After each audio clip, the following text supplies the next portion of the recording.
Bonjour! Pour cette capsule linguistique, nous allons voir une troisième série sur les homophones. Je vous rappelle d'abord ce que sont les homophones. En fait, ce sont des mots ou des groupes de mots qui se prononcent ou s'entendent de la même façon, mais qui s'écrivent différemment.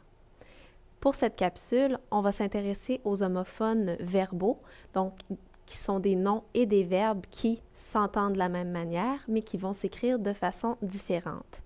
D'abord, on va voir les noms communs et les verbes du premier groupe pour ensuite se pencher sur les noms communs et les verbes du troisième groupe. Donc, commençons avec les noms et les verbes du premier groupe. Donc, dans le cas des noms, ça va être des noms communs masculins. Et dans le cas des verbes, on va avoir affaire à des verbes du premier groupe conjugués au présent de l'indicatif, soit à la première ou à la troisième personne du singulier. Je vous donne quelques exemples. Donc, appel, balai, conseil, cri, emploi, ennui, essai, etc. Les exemples sont nombreux. Alors, les noms communs et les verbes vont prendre deux formes différentes dans la phrase. D'abord, dans le cas des noms, ceux-ci sont équivalents au radical du verbe. Alors, je vous rappelle que le radical, c'est la partie dans le verbe qui ne changera pas du tout, peu importe la personne ou le temps auquel le verbe est conjugué. Voyons quelques exemples. D'abord, le verbe crier, qui est un verbe à l'infinitif. Je vous ai mis une barre oblique qui sépare le radical de la terminaison. Donc, le radical ici, c'est CRI et cri va être d'ailleurs le nom commun. Dans le cas du verbe appeler, c'est un peu la même chose, donc appel va être le radical. Dans le cas du verbe ennuyer, c'est un peu différent.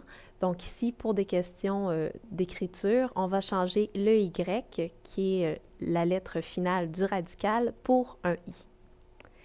De leur côté, les verbes sont aussi formés du radical. Par contre, on va ajouter la terminaison E à ce radical. Donc, si je reprends les mêmes exemples, dans le cas du verbe crier, on conserve le radical CRI, auquel on ajoute un E. Dans le cas du verbe appeler, pour des questions de sonorité, on va doubler le L et on va quand même rajouter la terminaison E.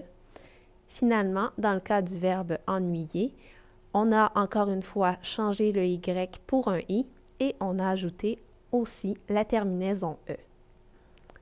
Le truc pour savoir si on doit choisir le nom commun ou le verbe dans une phrase, eh bien, c'est que les noms communs sont précédés d'un déterminant, tout simplement, et que les verbes, eux, vont être précédés d'un nom ou d'un pronom selon la phrase. Voyons un exemple.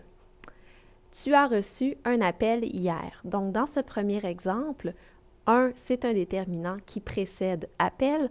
On va donc opter pour appel le nom commun, donc celui qui correspond au radical du verbe appeler. Dans le deuxième exemple, je te conseille de venir. Ici, on a le pronom personnel « je » qui précède « conseil ». Dans ce cas-ci, on va opter pour le verbe, donc « conseil » auquel on a rajouté la terminaison « e ».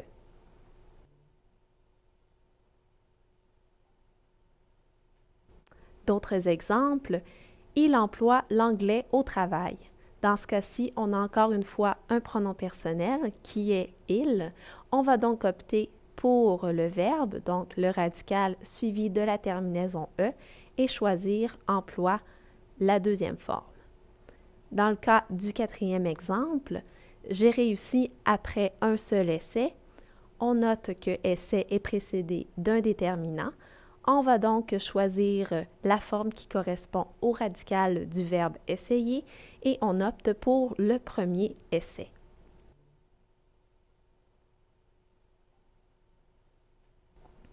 Passons maintenant aux noms communs et aux verbes du troisième groupe.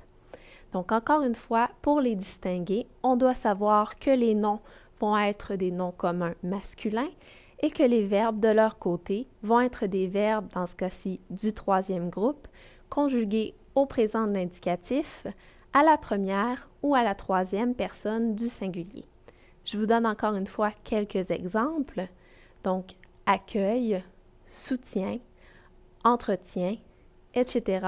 Dans ce cas-ci aussi, les exemples sont nombreux. La forme que le verbe ou le nom va prendre varie encore une fois. Donc, dans le cas des noms, leur forme se rapproche du radical du verbe sans en être la copie exacte. Donc, voyons quelques exemples. Dans le cas du verbe accueillir, ça va assez facilement. On garde accueil, qui est le radical du verbe. Dans le cas du verbe soutenir, ici, on a une petite modification à faire puisque le radical est S-O-U-T-E-N, mais pour des questions de sonorité, on doit ajouter un I au radical pour arriver au mot soutien. Les verbes, de leur côté, vont être formés du radical du verbe, suivi non pas de la terminaison E, mais bien de plusieurs terminaisons, donc soit le E, le S ou encore le T, dépendamment de la personne à laquelle le verbe est conjugué. Je vous redonne les mêmes exemples.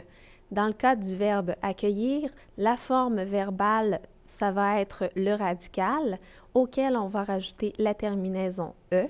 Donc, ici, accueil, E-I-L-L-E. Dans le cas du verbe soutenir, on a bien sûr ajouté notre I et on peut l'accorder soit avec un S ou avec un T, dépendamment de la personne à laquelle le verbe est conjugué. Le truc pour distinguer le verbe du nom dans la phrase, encore une fois, c'est le même truc qui a été utilisé pour les verbes du premier groupe. C'est tout simplement que les noms communs sont précédés d'un déterminant, tandis que les verbes vont être précédés d'un nom ou d'un pronom selon la phrase. Passons maintenant aux exemples. Donc le premier, cet entretien est long. Dans ce cas-ci, on a 7 qui est un déterminant démonstratif. On doit donc choisir le nom entretien, donc entretien qui correspond quand même plus ou moins au radical du verbe. Pour le deuxième exemple, elle soutient la cause environnementale. Dans ce cas-ci, on a un pronom personnel, donc le elle, et on a affaire dans ce cas-ci au verbe, donc on doit choisir soutien, conjugué à la troisième personne du singulier, donc soutien avec un T.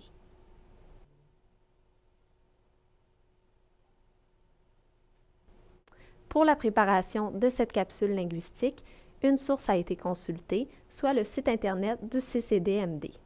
Merci.